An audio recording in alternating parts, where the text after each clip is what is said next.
Frères et sœurs, il y en a qui se sont posé la question, mais comment est-ce que vous dites qu'on vous tue dans la sorcellerie? Vous dites que la personne n'est pas encore morte, mais le corps qui est à la morgue, le corps vidé de ses viscères, avec le formol, le corps embaumé. Frères et sœurs, lorsque les sorciers vous tuent, ils peuvent prendre votre vrai corps, ils le cachent quelque part. Ils prennent maintenant un autre cadavre, des substituts. Ils remplacent avec votre corps. C'est ce corps-là qui ira à la morgue avec votre visage. C'est ce corps-là qu'on va embaumer. C'est ce corps-là qu'on va vider l'intérieur. Et le corps-là porte votre visage, mais ce n'est pas vraiment vous. Ils font ça parce qu'ils ont besoin de votre vrai corps, soit pour aller le manger après, ou encore soit pour vous utiliser comme un revenant. Ils ne courent pas des risques. Donc si vous avez pensé que c'était le même corps, vous vous êtes trompé. Ils font beaucoup de trucages avec la perception de l'œil humain. L'œil humain est en train de voir le corps du défunt, mais ce n'est pas son vrai corps. Donc chez Satan, il y a la capacité de tout réaliser, de tout faire. Satan n'est pas un créateur, mais Satan sait bien manipuler, il sait bien transformer, il sait bien changer les choses. Il est fort en ça. S'il manque la puissance de créer, il a au moins la puissance de manipuler, de transformer, de métamorphoser. Vous pouvez avoir votre défunt frère, défunte sœur. Vous arrivez avec son corps à la morgue. On l'embaume, on fait tout. Et lorsque vous arrivez à la maison pour pleurer votre cadavre, pour pleurer votre défunt, qu'est-ce qu'ils font? Ils viennent récupérer le faux corps. Ils remettent le vrai corps. Maintenant, c'est le vrai corps qui est là, que vous êtes en train de pleurer. À un certain moment, le corps bouge. À un certain moment, le corps commence à pleurer aussi. Vous constatez des phénomènes bizarres. Je sais que vous savez que je dis vrai. Vous avez déjà vécu des phénomènes bizarres avec les cadavres humains. Quand vous constatez des choses comme ça, bien-aimés, sachez que Satan est passé par là. Les sorciers ont agi. Malheureusement, le défunt est perdu à tout jamais, car il ne reviendra plus jamais sur terre. Ceux qui sont revenus, parce que Dieu l'a voulu, ils ont une mission de témoigner pour la gloire de Dieu. Mais d'autres revenants reviennent non pas parce que c'est Dieu qui l'a voulu, c'est Satan qui leur a fait revenir sur terre avec des missions particulières. D'autres reviennent même comme de vrais chrétiens pour séduire l'Église, corps de Christ, faire semblant de témoigner pour détruire encore des humains. Satan fait des choses très compliquées. Je disais donc, j'ai vu ma mère verser des larmes en agonisant pour moi. J'étais tellement triste de la voir pleurer de la sorte et donc je me suis mis à pleurer.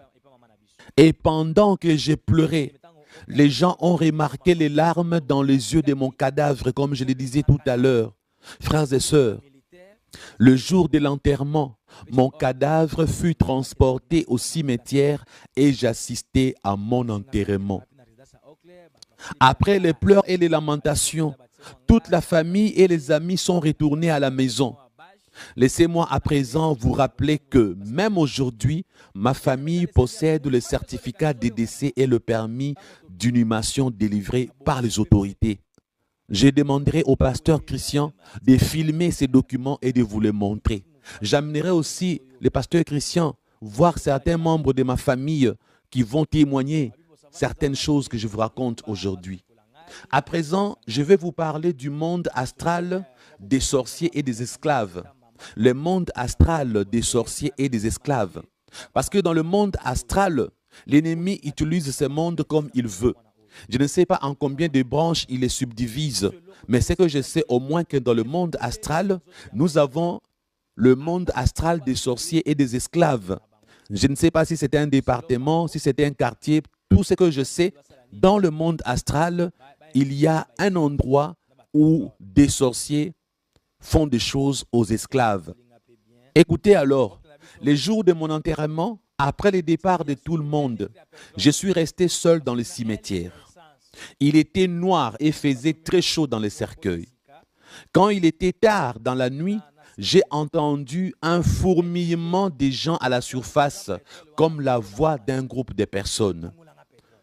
Ces gens ont introduit un bâton qui a pénétré mon cercueil Ensuite, j'ai entendu quelqu'un qui appelait mon nom. Il éleva sa voix et dit, « Matthieu, sors !» Quand cette voix m'appela pour la troisième fois, quelque chose s'est passé.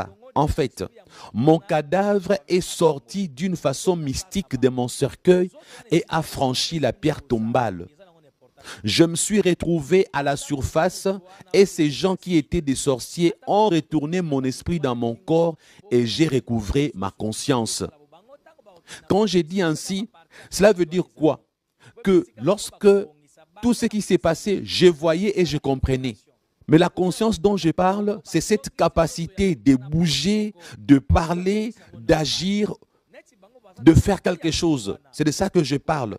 Donc je n'avais pas cette conscience qui donne la capacité de bouger, d'agir. C'est ainsi que je vous dis que j'ai recouvré ma conscience. Autrement dit, j'ai recouvré mes capacités de mouvement et d'action comme un être humain normal. La conscience que j'avais dans les cercueils, c'était une conscience comme de perception. Voir, savoir ce qui se passe, mais ne pas pouvoir être acteur. Tu ne fais que subir, c'est de ça que je parle. Et j'aimerais préciser ici que lorsqu'ils m'ont sorti du cercueil, ils n'ont pas déterré, ils n'ont pas déboulonné la tombe, ils n'ont rien fait de tout ça. J'ai dit, ils m'ont appelé et par des procédés que je ne maîtrise pas, je me suis retrouvé automatiquement en dehors du cercueil et en dehors de la tombe. Et je peux vous dire que mon cercueil est vide. D'ailleurs, j'aimerais que si un jour, le gouvernement est d'accord que les gens aillent déterrer mon corps, qu'ils aillent ouvrir les cercueils, ils vont voir que c'est vide à l'intérieur. Faites-le. Je ne sais pas comment vous allez vous y prendre. Demandez toutes les autorisations et vous découvrirez que ce cercueil-là est vide à l'intérieur. J'aimerais vraiment que vous puissiez le faire.